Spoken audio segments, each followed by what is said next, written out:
Hey, thanks for watching News 12. I'm Matt Sampson. Well, are you having some trouble talking with your teen or teens? Well, we got a book right here that could help you out with this all too common problem. There is the book, Teenage as a Second Language, A Parent's Guide to Becoming Bilingual, something I need. We're talking here right now with the co-author of Teenage as a Second Language, and we're talking with a clinical child psychologist, Jennifer Powell-Lunder. Thanks very much for coming in. Thanks for having me. And now, this is good for tweeners, and if your kid turns 20, you know, I got kids like that, and I hope this really helps you. What made you write this? Well, what made us write the book is that we have worked with hundreds of adolescents and their families, and what we noticed is that all parents are dedicated to their kids, but they're not communicating clearly because they don't understand what their kids are saying. So this book, although it's written by us, was really written by the kids with whom we worked, and we asked them to translate for us, and then we put it in book form. That's pretty good. Just a case study off the top. My son, maybe you have somebody like this, 12, playing with the video games. Come on in, time for dinner.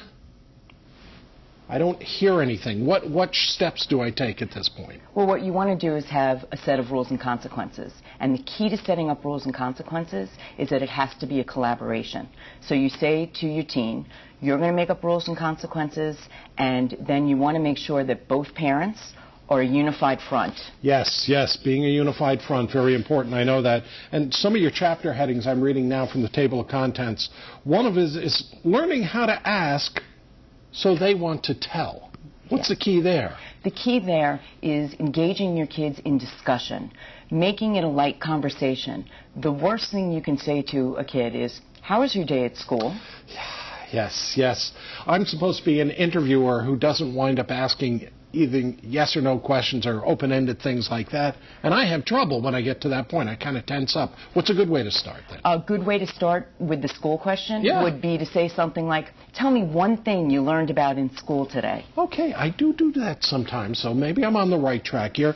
Another one I thought was great was kind of a request you're saying for independence when back off really means back me up. Give me a sample of that. Well, what we're really saying is that while kids need to be on their own, they do not want to be completely independent. They want to be autonomous.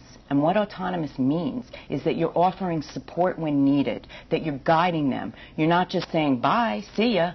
You're really being there for them to look to, and also you're modeling the appropriate behavior in situations. Now, can you give me a situation that you've come across in your career somewhere?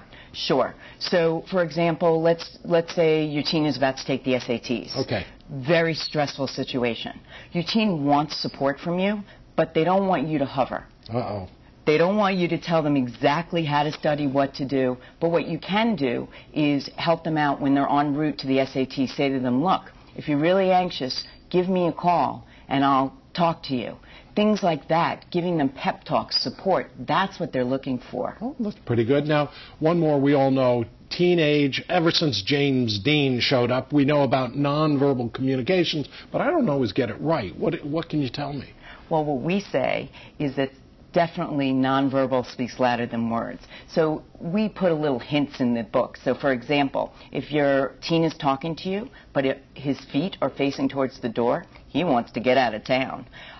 If your teen is talking to you, puts hand over the mouth, he might not be telling the truth, or he might not want to tell you something. Now, obviously, this isn't for every single situation, but they're just hints. Okay, Jennifer, thanks very much. We want to mention the book one more time. We want to thank Jennifer for coming in as one of the co-authors here. And we're also Jennifer Powell-Lunder, clinical child psychologist. Get that right. And the name of the book, Teenage as a Second Language, Parent's Guide to Becoming Bilingual. And stay with us. More News 12 coming up.